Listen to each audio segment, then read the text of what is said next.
Good morning. Boss, no. Kishore gave such an invigorating talk that all of you present, once more. Good morning. Good morning. Thank you so much. Thank you so much. And this is the 15th edition. Before I even proceed, let's all join together to dedicate this entire summit to ISRO and the Chandrayaan success. Right? This entire summit we are dedicating to ISRO. You know, there are three things which is being reflected here. A, India's progress, and see the number of women scientists and engineers what we have, right? Those are the team which is completely changing it. It's time, and thank you so much for being part of it. Kishore did talk about many changes is happening. Economy is growing. Economy is growing. Yesterday itself, IMF has revised perhaps for this year will be 6.3% growth, perhaps the largest in the emerging countries, etc. The key thing to note, two messages there. When everyone else is talking about recession, something is happening in this country. We are placing orders for 3,000 aircrafts, right? When everybody is talking about recession, we are talking about innovation to go for 5G to 6G. Rollout of 5G by end of December in all the locations in India, completely changing. And also, as the Minister for Telecommunication, Ashwini Vaishnav said, perhaps in the world, after Finland, after Sweden, after China, India is the fourth country which has got end-to-end telecom infrastructure in the world. So everything is changing. Thanks to all of you. Big thanks for making this happen. This is one. Right? The second big change, one is the market. And just to conclude the market, we have hosted several visits to the prime ministers, presidents, global CEOs. They visit India to look at what is going on. When they go back in every conferences, you know what they say? Very powerful attraction to India. Any team from Mercedes-Benz here, they will vouch for it here, they will vouch for it.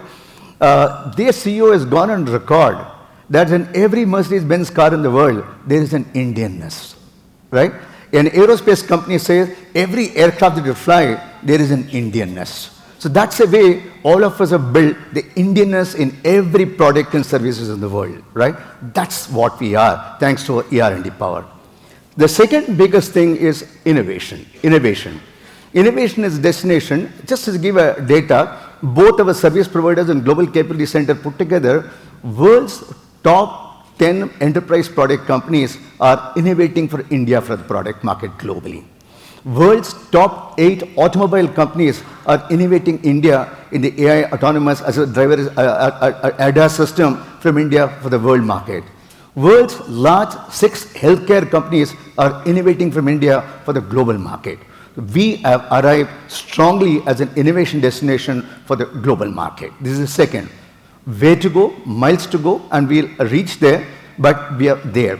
Just to give one more data point for you, from the year 2011 to 2021, there's close about 500,000 patents have been filed from India. Number of universities from India which has gone to the top 200 ranking, it was about 31 in 2015, it's gone to about 71 in 2021. So everything is changing, we're in for a good time. So the second thing, so one was market, we are there, growth, we are there. Second is innovation. Third, which is causing our success, is around talent. Right? We all know about the talent, etc. put together. It is just not the scalable talent what people came before. It is a different kind of talent. Different kind of talent. As a country, 38% of our total workforce is digitally enabled talent. The digital engineering is getting embedded into the engineering design space. Generative engineering is getting embedded into the engineering design work what we do. With all this put together, we are today the fastest growing innovation destination and very effective talent destination. The two other countries to watch out, they're also on the innovation index strong, is Taiwan and Vietnam. No, not Taiwan, Thailand and Vietnam. And of course, leave aside our population of 1.48 billion, vis-a-vis Thailand at 98 million, and perhaps Vietnam at about 78 million, notwithstanding that, only 15% of the Thailand population is on digitally engineered. Only 27% of Vietnam's population is digitally engineered. Whereas I said, 38% of the population is large number digital engineers. We have differentiated, scalable, affordable, able-minded, innovative talent which is available in the country. All of them put together is what is making our innovation destination. I'm going to take just 2 slides. Okay, let's skip the slide. I'll just go. So these are the stories. But having said this,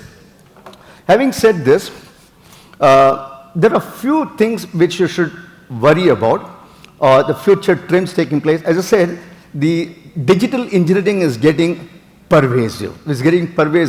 So we have moved, shifting from a traditional mechanical engineering to electronics engineering, digital engineering. That trend will continue. Would urge all of you to continue to invest on that. That is one. Second is generative engineering. Generative engineering, whether AI or enabled systems, etc. For example, one of the large automobile company in Bangalore, on behalf of the parent headquarters, is created a generative AI lab with GPU infrastructure, data center in the country to experiment many things. I'm talking about you, Mercedes-Benz again, right? So they're putting across. So there are many things which is happening here, generative AI. Third, as a theme for this conference is sustainability, green, climate control. What we can contribute is one. And last but not the least is, there is an aging population globally. The aging population globally, as Kishore also said, how do we sustain the healthcare innovation required, especially the aging population, and the pressure it puts on reverse skillings required for the population which is going to come in the system. This is the fourth thing which is taking place. Our recommendation for engineering for all of us to worry about, we are there, happy to see so many women leaders in this room, but percentage of women workforce in ER&D is just about 28-29%. Whereas industry average, the tech industry in the country is about 38%. So while we welcome all of you, it is important we all celebrate the diversity and inclusivity. So diversity and inclusivity is something we should completely focus on. And last but not the least is very important, this changing dynamics, as I said, market, innovation, etc. There's a huge need and opportunity for co-innovating. Co-innovating among the industry, perhaps the academia and the industry, perhaps the startup in the industry. How do we co-innovate to bring an effective solution? Could be a 3 things which we are working on at nasscom. You could also work put together to execute it, right?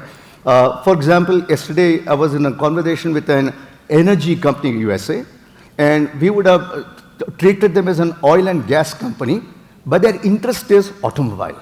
They said, if automobile is turning green, how do I enable my co-creation with them for us to turn green together, etc. With this background, thank you so much for coming in, and there's a time, as I said, innovation is a way to go. To call out my 3 innovators. The 3 innovators, as Kishore called out, as I said, Chandrayaan success, automobile success, and healthcare success. My first innovator is in the area of space tech. Before I talk about this, the young boy who did it, he was watching INSAT 1A launch, 1B launch, and at that stage, and his parents, grandparents, and great-parents, they're all physics people. And right at the beginning, he said, I would love to be an aerospace guy. I would love to do it. With a space tech opening to private industry, he has now started his own company called AgniKul Cosmos. He's a Chennai-based innovator in space tech area, creating low-cost commercial launch vehicle for private satellites, right? Just as an input to you, he's got 4 letters of intent. And when I was talking to him, I said, who is your competition? Audacity has got to say Elon Musk. End of the day, I'm going to compete with him. That's a spirit on space tech, what you're putting across. And he's got several customers, 4 letters of intent for $100 million of revenue, which is going to start in 2024. So it's my pleasure to invite Srinath from AgniKul. He's from Chennai. He's coming on a video from that. If you can get Srinath on the thing, please.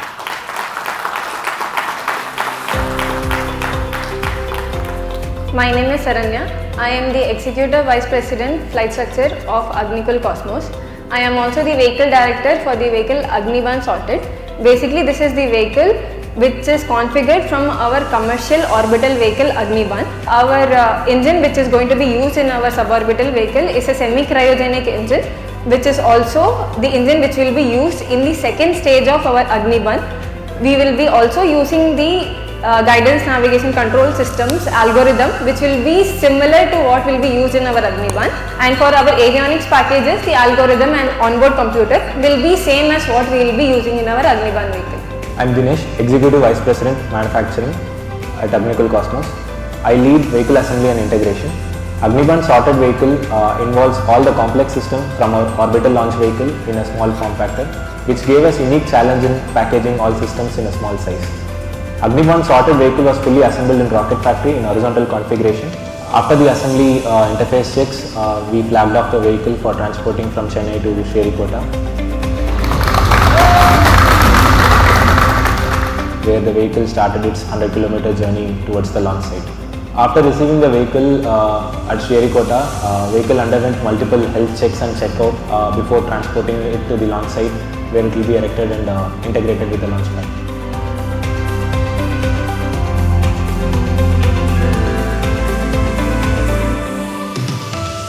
Articulating the vehicle was one of the most challenging tasks, where the entire vehicle will be converted from horizontal to vertical state, and it will be lifted with a crane and placed in the launch pad. After the vehicle was integrated with the launch pad, multiple health checks and communication was carried out, and vehicle was properly communicating with the launch pad and the mission control center. So with that, it was a great milestone in carrying out all the transportation and the integration activities. With this vehicle erection and integration activities, we were able to capture most of the challenging parts that involves in articulation and transportation. Now that we have integrated the vehicle and the launch pad, we are beginning the next phase of our checks, which will get us finally to the countdown. We will keep you posted about other updates and Agniban Sorted's launch. Let's give a big round of applause.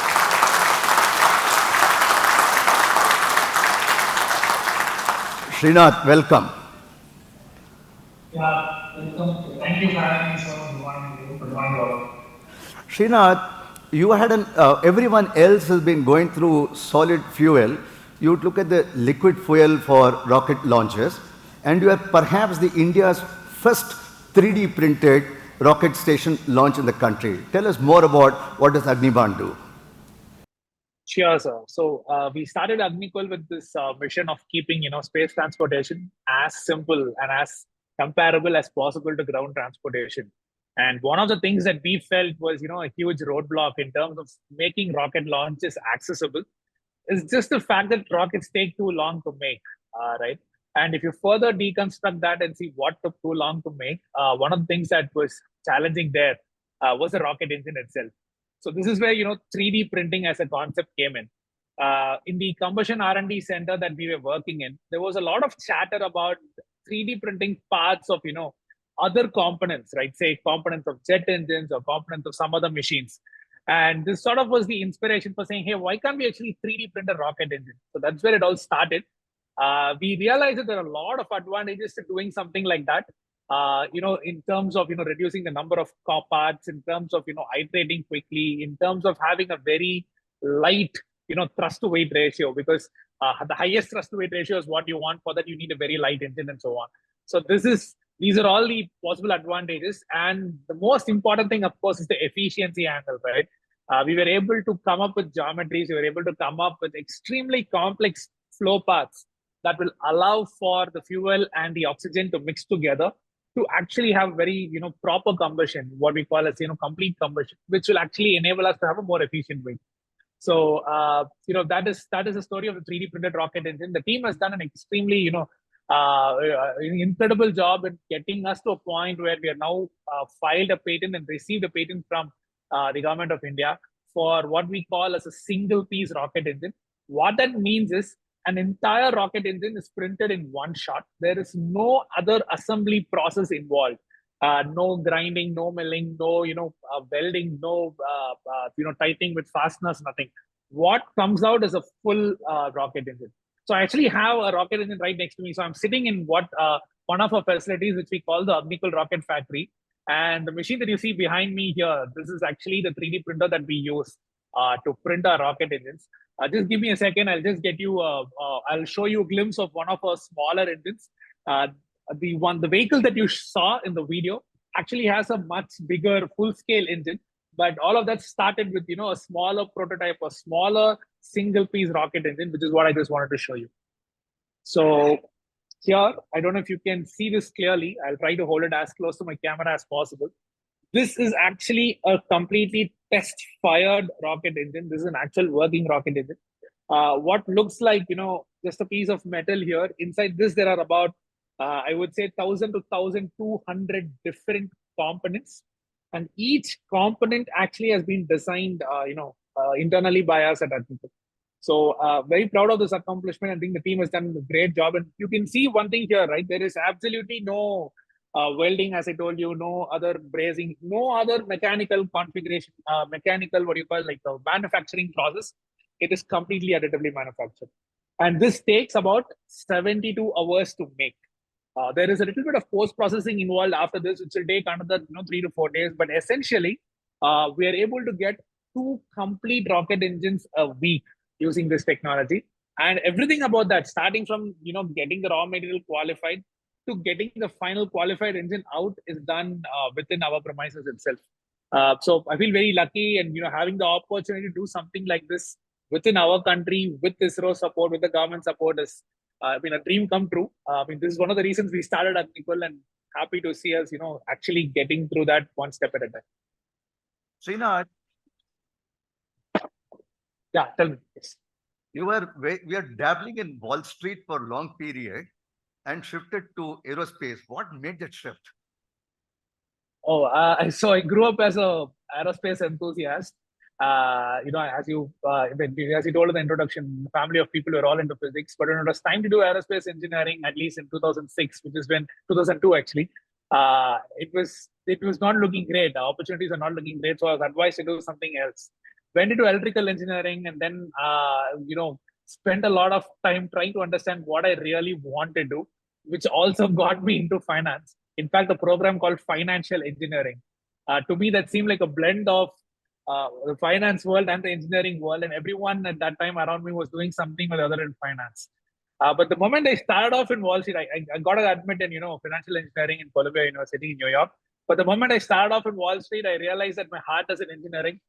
Very much a tinkerer, very much an engineer at heart. So I just decided I should at least give it an honest shot in terms of pursuing what I really like. So when I was in the US, I was doing a lot of work trying to understand what is happening in the aerospace industry.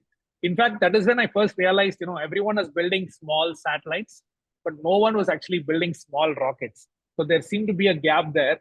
I moved to be closer to the SpaceX community to understand what is the real supply demand angle.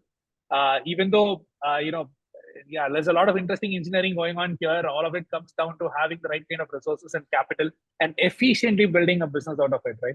So my years in finance have at least given me at least have that bent of mind to think about money, as opposed to probably what I would, a version of me, if I had only been in engineering, that would have been a little harder for me to do. So, but that was the switch that finally got me into, aerospace. Then reached out to multiple, IIT professors across aerospace departments in the country.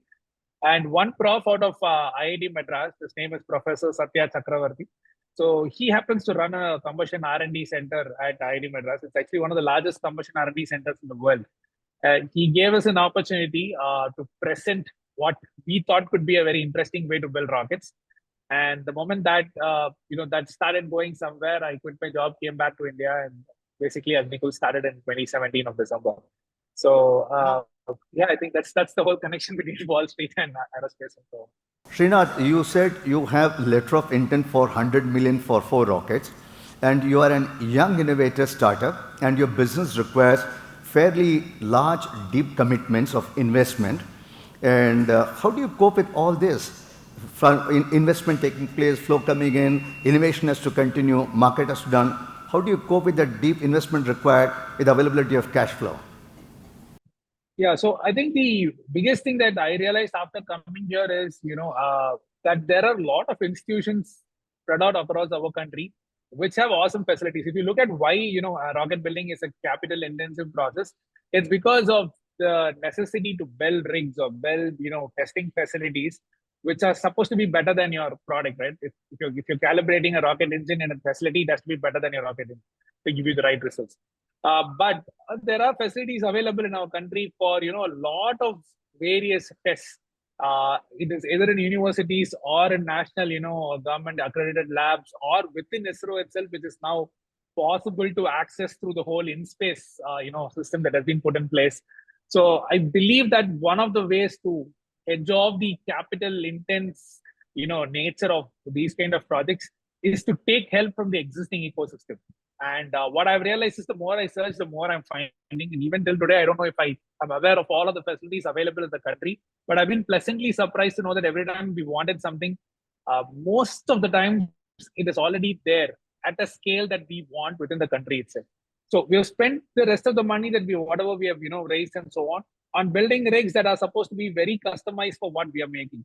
But for general qualification, general, environmental, acceptance of products, most of the functional testing of commonly used products, there are labs, there are departments, there are teams within our country already existing that we could tap into. So I think that's one of the ways in which we deal with this, need for capital. The other part is generally have more university partnerships. I think IIT Madras is a great place, but I'm sure a lot of other universities as well. Being in a part of a student community allows you to quickly identify, gives you that fresh perspective on a lot of things, and at the same time gives you access to labs and research facilities and so on. And the last but not the least part, I think, with the story of success that you're seeing in probably the US or the Western markets in terms of private space, and with our government actually easing up the policy aspect, right? Money is actually starting to flow into the sector.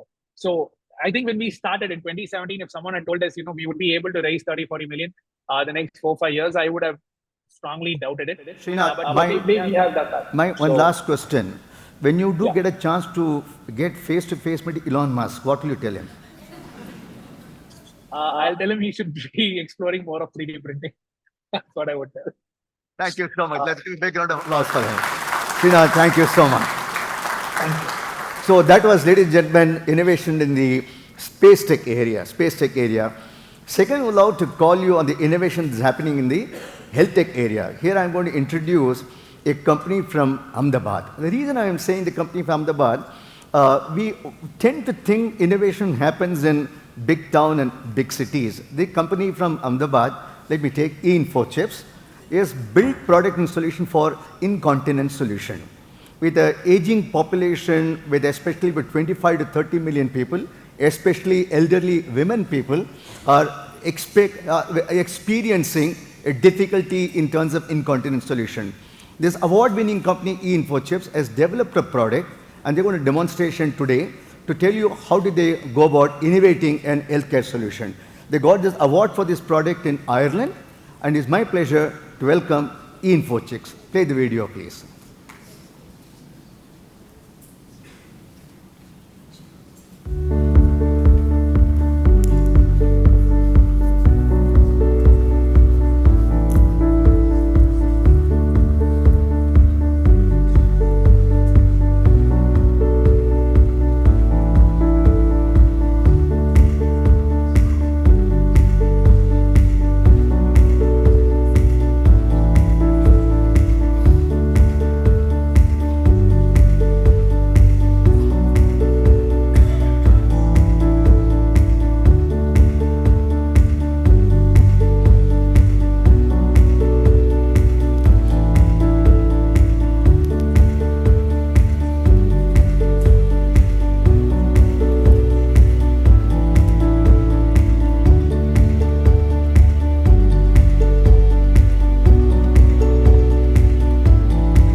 Ladies and gentlemen, please give a warm welcome to Dhaval.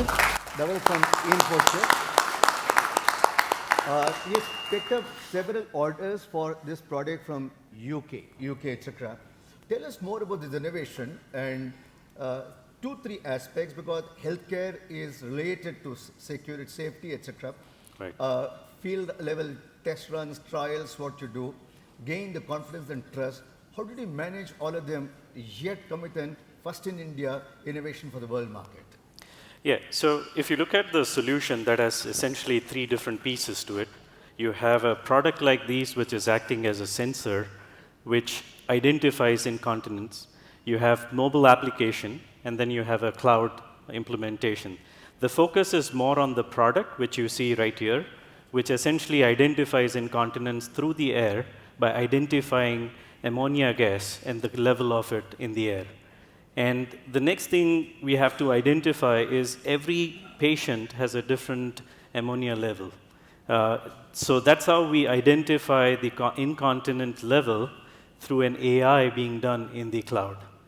In terms of the user trial, we have carried out some of the user trial in Northern Ireland and UK with the nursing homes, where we have caregivers with each patient getting such a device, and make sure that you are able to calibrate these along with our customer for the AI that we did for identifying incontinence. Fantastic. And you know, as I said at the beginning, the general belief is innovation happens in big cities, big countries, etc. You chose Ahmedabad. Tell us your experience. How did you manage this in Ahmedabad? Well, I can say that quite a bit because I'm born and brought up in Ahmedabad. If you look at Ahmedabad as a place, you have very premier institutes, not just in engineering, but management and architectures, like the Ahmedabad IITs, as well as other IT-related ones and engineering colleges. What it does is it gives you a 60,000 people as engineers every year being churned out. What we do is we create finishing school and provide a platform for them to excel in their career. And by having them, we make them trained on some of these medtech, avionics, automotive, and other platforms and so on, which enables them to understand the compliances, how to do the engineering and R&D, and how do you make sure that you do the validations as well. Fantastic.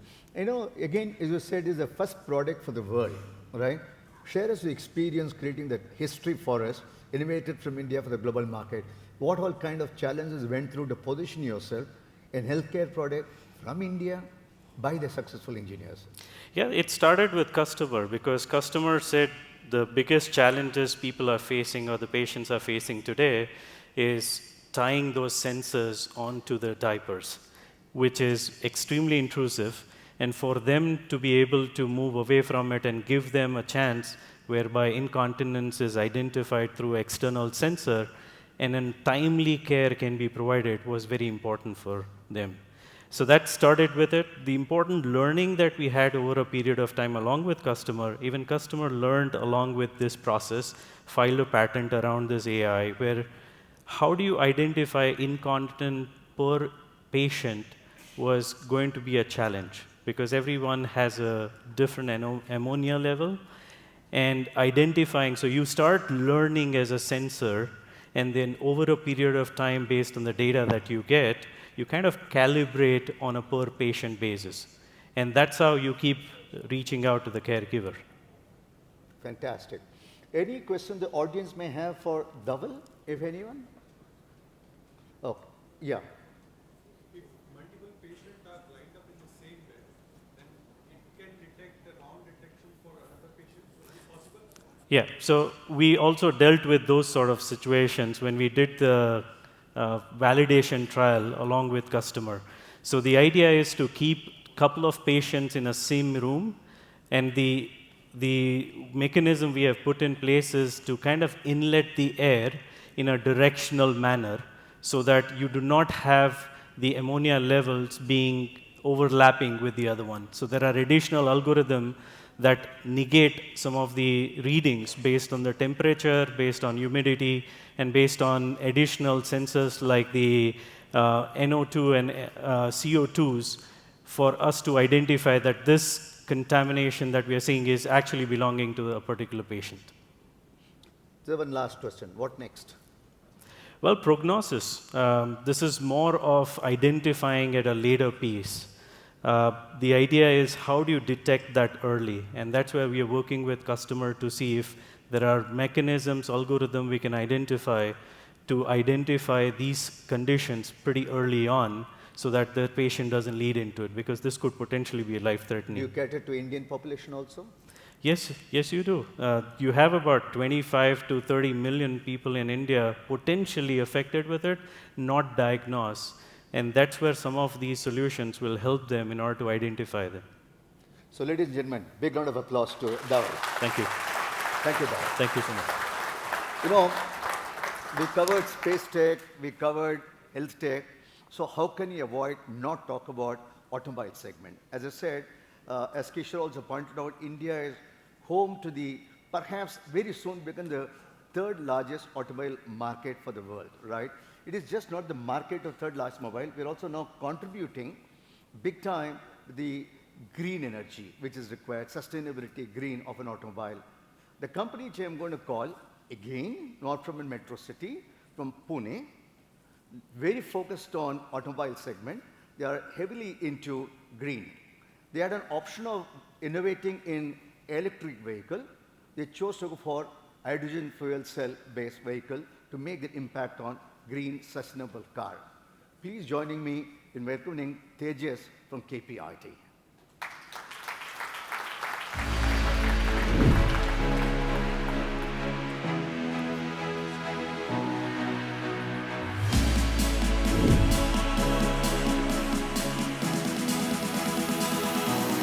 What you are going to see here today is a bus that runs on fuel cell and alternate powertrain, which is powered by the energy from fuel cell.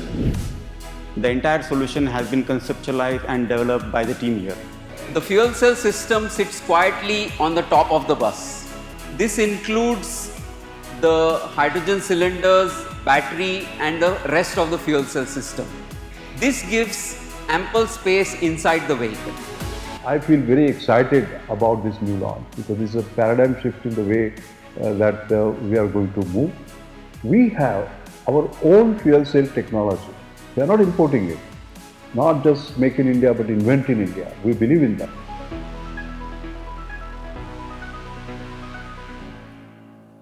Hi Tejas, welcome. You know, as you saw it in this film, this is one of those projects which got very closely collaboration with CSIR, National Chemicals Laboratory in Secretary Karaikudi, and KPIT joining together to create this product. Let's start with Dhaval, by the Tejas himself is an avid powertrain guy. He understands, passionate for electric vehicles, but he chose to go for hydrogen vehicles at momentum, this idea, right? But help us understand, how did this academic collaboration work through for you to create Made in India for the world? This is the first product in the world? Yeah, not in the world, but in India. Fuel cell has been around in the world for quite some time, but we have tried to do something very innovatively, differently, suitable for India and the developing countries. So help us understand the collaboration agreement that you had with a government institution and yourself. How did it all work together? Yeah. So, you know, we wanted to get a bus here, but it would have been difficult, right, to get a bus. So instead, I got a fuel cell, which is heart of the bus, that runs the bus, that delivers power to the bus. What I've got here is a fuel cell. Now this is where the magic happens. This is the, what you call as the membrane electrode assembly. Comprises of platinum catalyst over a 10 micron membrane and something like 100 micron carbon paper. This is 7-layer sheet, yeah, just 200 micron thick. This delivers 200 amperes of current at 0.6 volts. Yeah. So let me talk about the innovation here, or in general the fuel cell technology. See, we have been working on electric powertrain since 2009. Around 2014-15 time frame, we realized that electric vehicles are great for shorter distances, for city transport. For longer distances, for commercial vehicles, you will have to carry a very large battery pack. That will increase the weight, that will compromise the payload of the vehicle. So a battery electric vehicle, extremely efficient, excellent technology, very suitable for short distance commute, around 200 kilometers of range. But for a commercial vehicle, you needed a different solution, which cannot trade off with the payload. So we started exploring hydrogen as a fuel. Using hydrogen as a fuel in a conventional engine has its own challenges, right? Transportation, safety, efficiency, those are the challenges.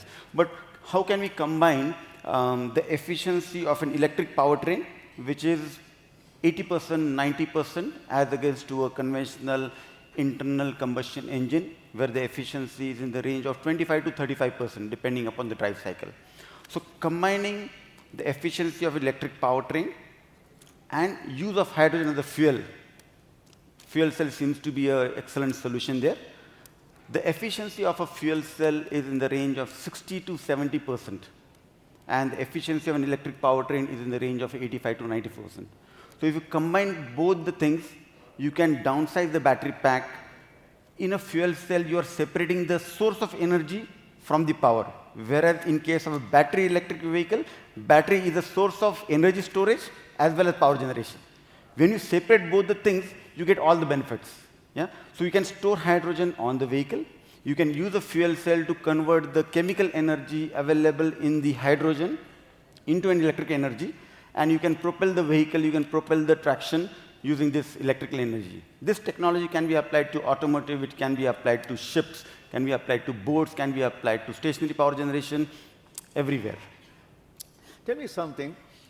India's tech prowess is known globally as a strong IT destination, right? Yeah, yeah. When we get into green energy, engineering, innovation, etc., we had the same raw material.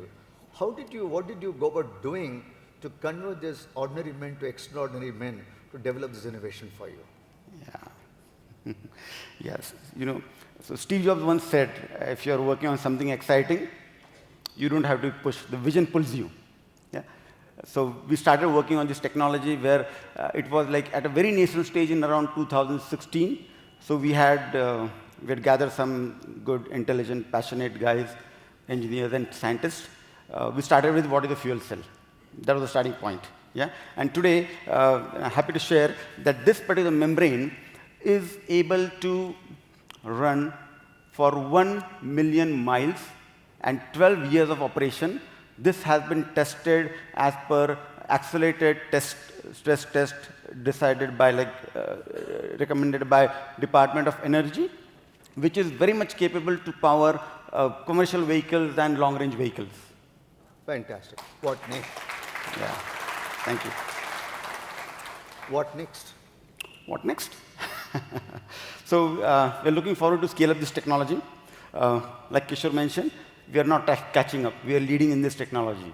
And we are helping our customers, local Indian customers as well as global customers, to achieve their net zero goals using fuel cell technology at a lower volume, at the right price point, and extremely efficient. Ladies and gentlemen, big round of applause for them. Thank you. Let me also have the pleasure of holding the hydrogen cells. Oh, yeah, sure. So, ladies and gentlemen, these are the three powerful innovations we saw. How there is an Indianness in every products and services in the world, right? This is the new India all of you are creating. This is the India we should look forward to. And in the sphere of adversity, successful innovations are happening.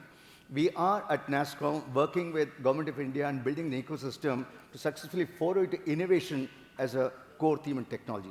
Thank you so much for your time. For more content on tech and leadership, subscribe to nasscom YouTube channel and press the bell icon to never miss an update.